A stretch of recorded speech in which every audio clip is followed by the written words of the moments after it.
Selamat datang kembali setelah kita liburan Idul Fitri ya, cukup panjang. Saya nggak ketemu rekan-rekan sekalian. Ini hari pertama kita melakukan doorstop.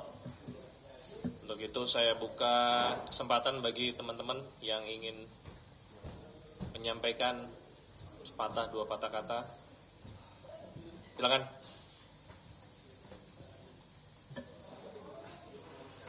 Itu saya lagi nunggu jawaban dari penyidiknya. Jadi semoga di akhir doorstop ini sudah ada. Mungkin bisa dilanjutkan dengan pertanyaan yang lain.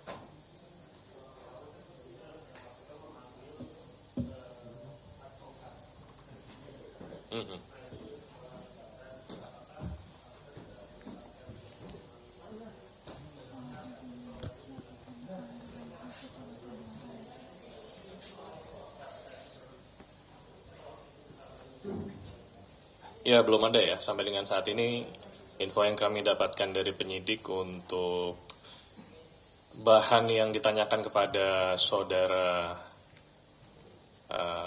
F, termasuk juga adik kandungnya, sudah cukup. Namun tidak tertutup kemungkinan bila nanti ke depan ada informasi maupun alat bukti yang diperlukan untuk diklarifikasi kepada yang bersangkutan akan dipanggil lagi. Tapi sampai dengan saat ini untuk sementara sudah cukup. Terkait pertanyaan pemeriksaan saudara DST ya, sudah selesai belum? Udah pulang ya? Baik. Jadi informasi yang didapat dari penyidik yang bersangkutan dimintakan keterangannya terkait pertemuan, informasi pertemuan antara yang bersangkutan dengan saudara HM di Kuala Lumpur, Malaysia. Ya.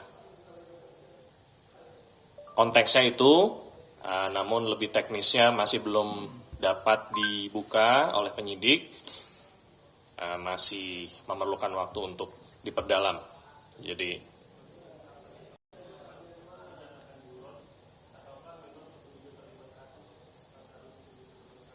untuk sementara belum bisa saya sampaikan, tapi nanti akan saya tanyakan.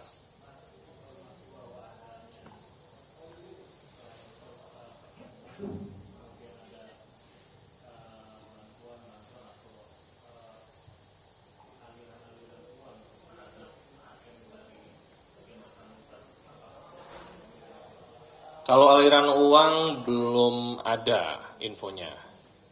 Jadi baru ada pertemuan di sana, di KL.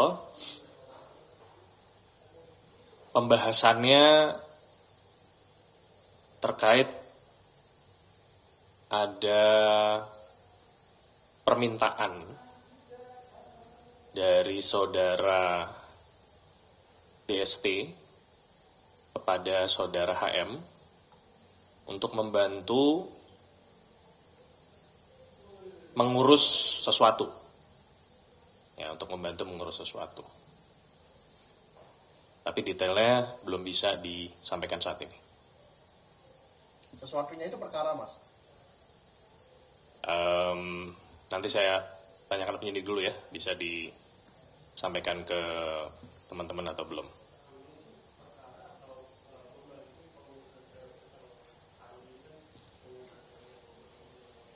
Ya, nanti saya minta ACC dulu dari penyidik ya.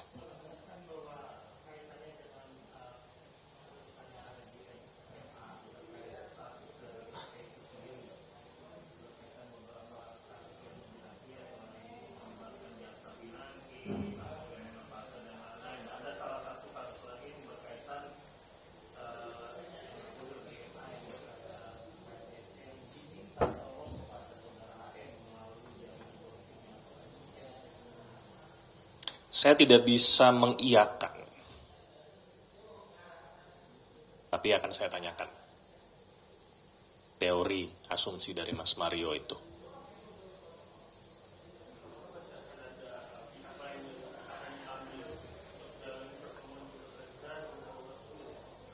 Ada kemungkinan bila memang dibutuhkan ada pihak lain yang akan dimintakan keterangan, tentunya penyidik akan melakukan pemanggilan kepada pihak-pihak tersebut.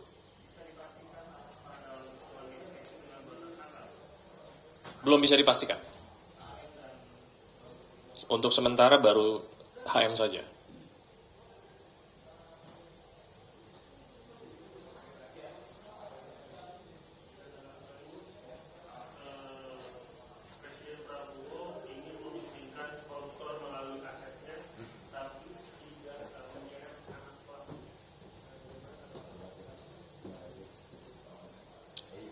Disampaikan di mana pernyataan itu?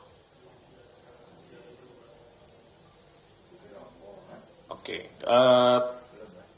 kalau untuk pastinya tentu nanti saya akan cek terlebih dahulu ya, agar tidak ada salah konteks dalam memberikan jawaban.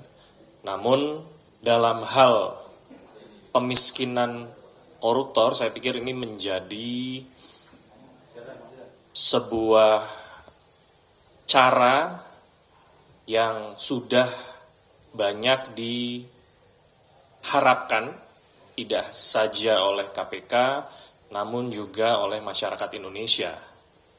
Ya, bentuk pemiskinan ini tentunya perlu dibuat undang-undangnya. Ya. Undang-undang seperti apa nanti bentuknya kita juga perlu ada pembahasan para penegak hukum, dalam hal ini dari sisi yudikatif, lalu dari sisi eksekutif, dan tentunya legislatif. Namun secara nilai, KPK mendukung pemiskinan koruptor.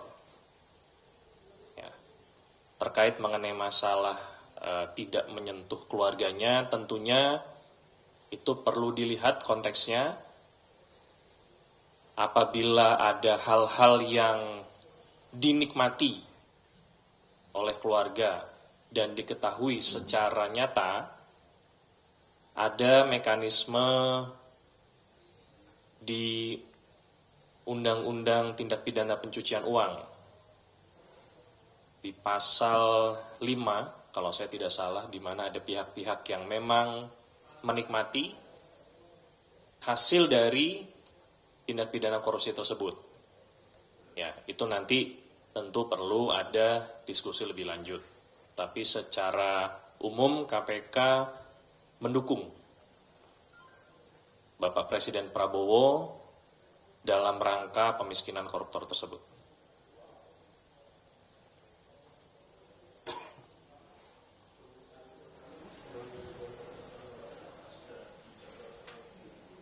Belum ada jadwalnya, sepanjang pengetahuan saya. Sebagaimana yang rekan-rekan ketahui bahwa sudah ada proses penggeledahan ya di rumah yang bersangkutan, tentunya secara umum akan ada klarifikasi kepada yang bersangkutan terkait alat bukti yang sudah dilakukan penyitaan dari rumah yang bersangkutan. Tetapi kapannya kita tunggu aja.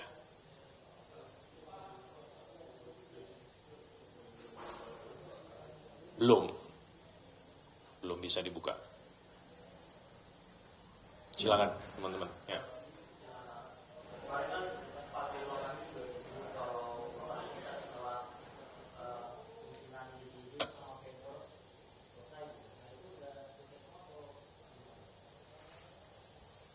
Sepanjang pengetahuan saya belum selesai.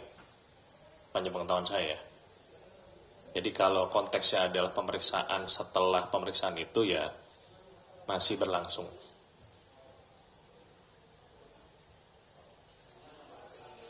Ya.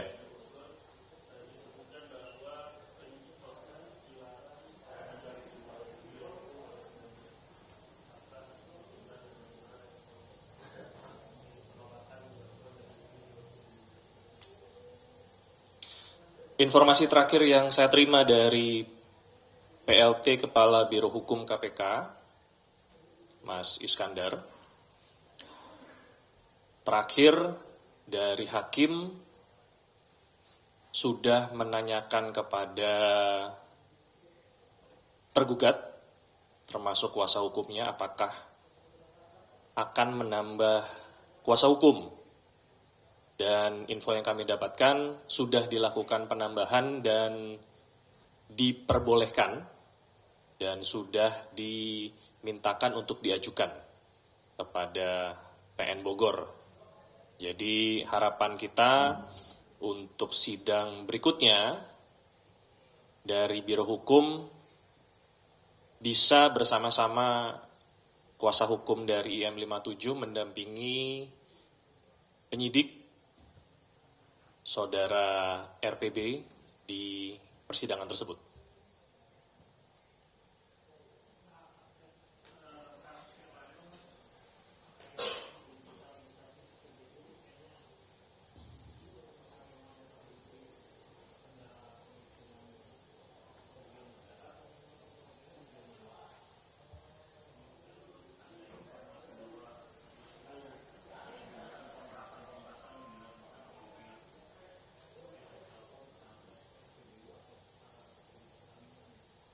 Ya, masih berlangsung, Mas Mario, penyidikannya, termasuk juga perhitungan kerugian negaranya.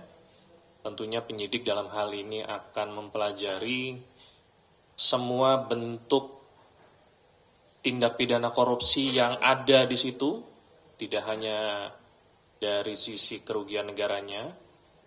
Apakah di situ memang ada seperti yang Mas Mario sampaikan bentuk pemerasan, itu nanti akan didalami.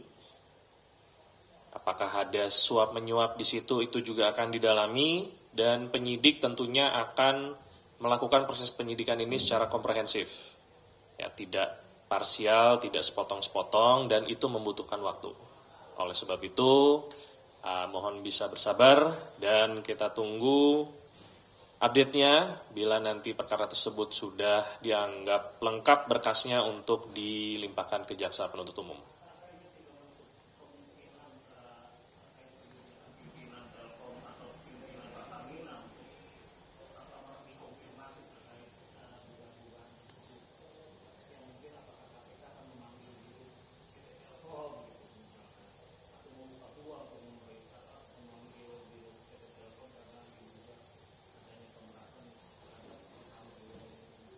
Ya, saya tidak bisa berasumsi, namun sepanjang pengetahuan saya bila memang ada pihak-pihak yang keterangan yang dibutuhkan akan dipanggil oleh penyidik untuk dimintakan keterangan. Ya.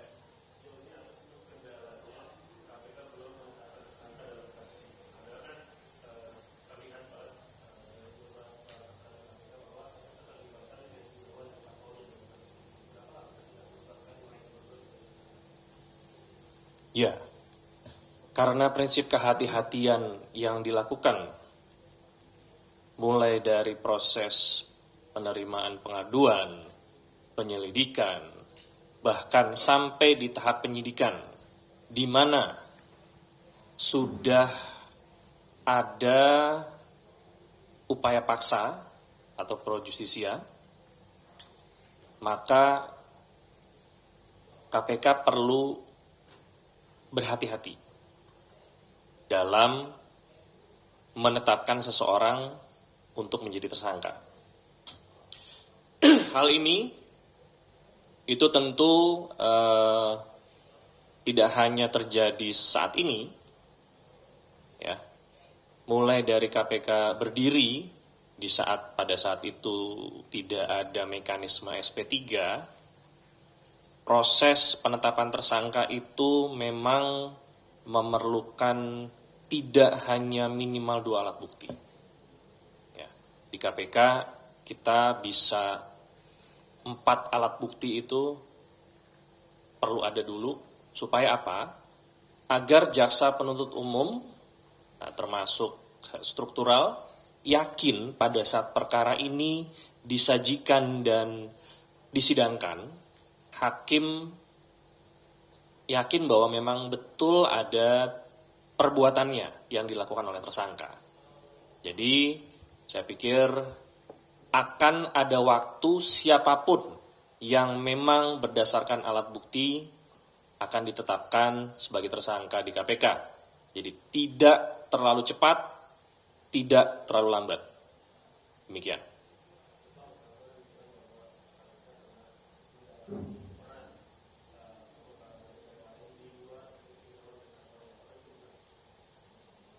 Kalau terkait mendalami, tentunya yang lebih memahami adalah penyidiknya. Ya. Siapa-siapa saja yang saat ini sedang dimintakan keterangan yang lebih memahami penyidiknya, saya pikir kita tunggu saja. Tentunya nanti pada saat sudah ada pihak yang ditetapkan sebagai tersangka, rekan-rekan pasti akan mengetahui.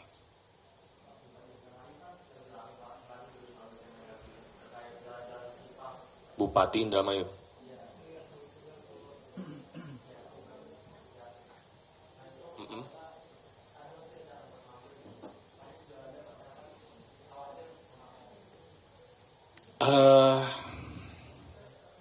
Saya pikir saat ini itu sudah menjadi kewenangan Kemendagri ya dalam hal pemeriksaan yang bersangkutan.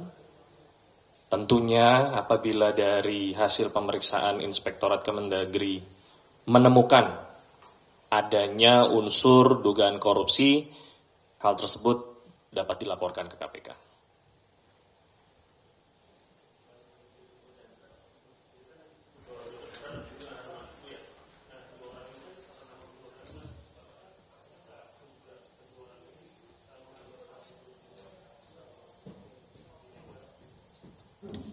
Ya, semua hal dan semua asumsi sedang didalami oleh penyidik.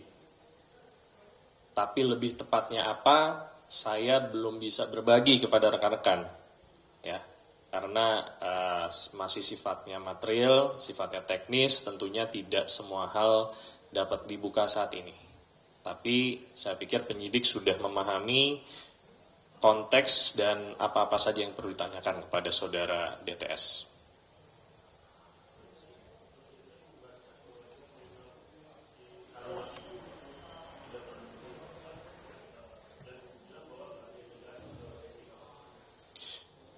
Ya, info yang kami dapatkan ya, kembali lagi, penyidik mendapatkan informasi adanya pertemuan saudara DST dengan saudara HM di Kuala Lumpur. Nah, pertanyaannya kan apakah informasi tersebut valid atau terkonfirmasi? Itulah fungsinya ada pemanggilan saksi, ada konfirmasi dengan alat-alat bukti yang ada. Nah, kalau seandainya ada saksi yang menyatakan seperti itu merupakan hak yang bersangkutan untuk menyampaikan. Nah, tentunya nanti tugas penyidiklah yang akan membuktikan atau mencari alat bukti yang mana untuk dimasukkan ke dalam berkas perkara dan bila dinilai oleh jaksa penuntut umum lengkap dapat dilimpah untuk disidangkan.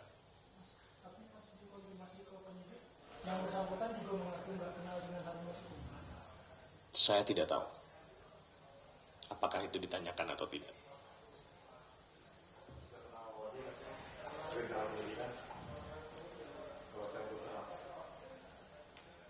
Semua dugaan atau asumsi tentu perlu alat bukti terlebih dahulu. Ya, kalau mengatakan apakah bisa kena OOJ, bisa kena pasal-pasal yang lain, kita sebagai aparat penegak hukum harus berdasarkan alat bukti. Ya, jadi kita tunggu saja. Seandainya memang ada, tentunya akan diproses. Tapi kalau tidak, fokus dari penyidik saat ini adalah penanganan penyidikan perkara tersangka HM dan DTI.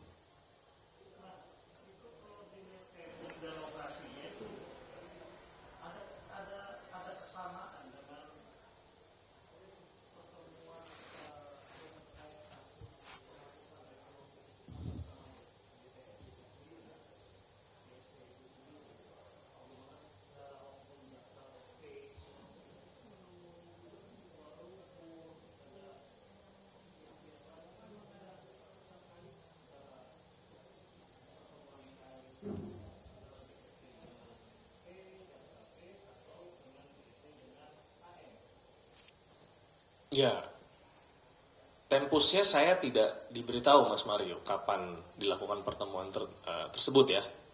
Jadi kita tidak bisa menduga apakah memang ada kesamaan sebagaimana yang Mas Mario sampaikan atau tidak.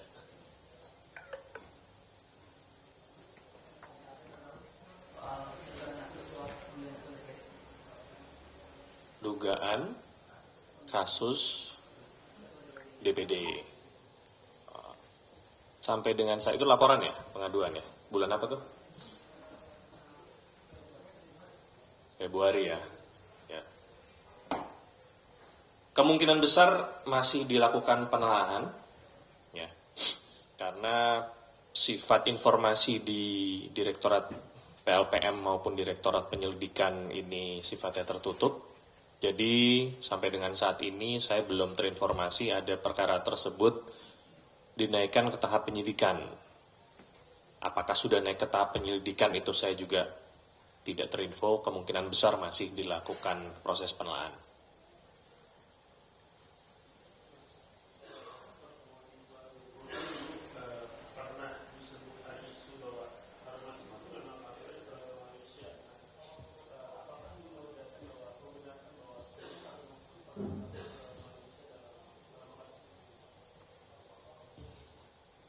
Belum ada info terkait itu.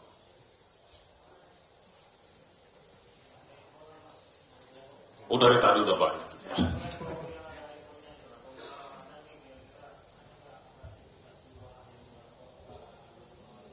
Masih dipelajari, ya masih dipelajari karena pertanyaan ini juga terjadi selama libur Idul Fitri ya kepada saya selaku juru bicara dikarenakan kantor juga baru aktif kemarin, jadi masih dilihat dan dipelajari apakah ada laporan-laporan yang masuk terkait gratifikasi yang dilaporkan kepada KPK atau tidak.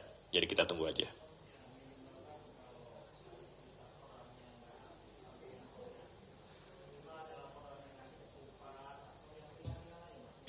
Kalau ada nanti akan kami sampaikan ke Mas Mario.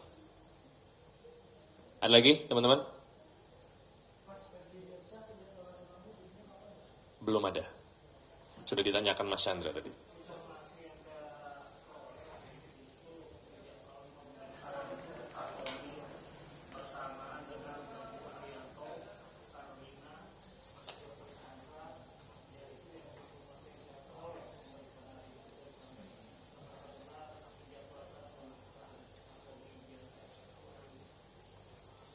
Belum ada kalau hari ini. Hari ini hanya satu saksi saja di tingkat penyidikan.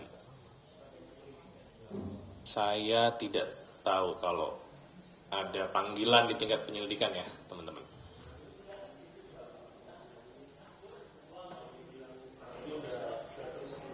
Iya, jadi jadwal pemanggilan saudara FD itu sudah dipenuhi oleh yang bersangkutan di tanggal 27 Maret 2025 bersamaan dengan dikirimkannya surat panggilan tersebut.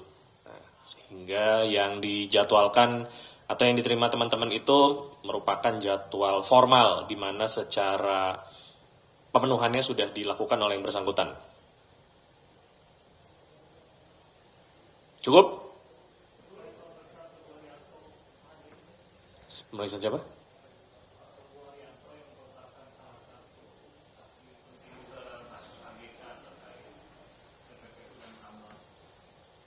Tidak ada di tingkat penyidikan. Bisa jadi.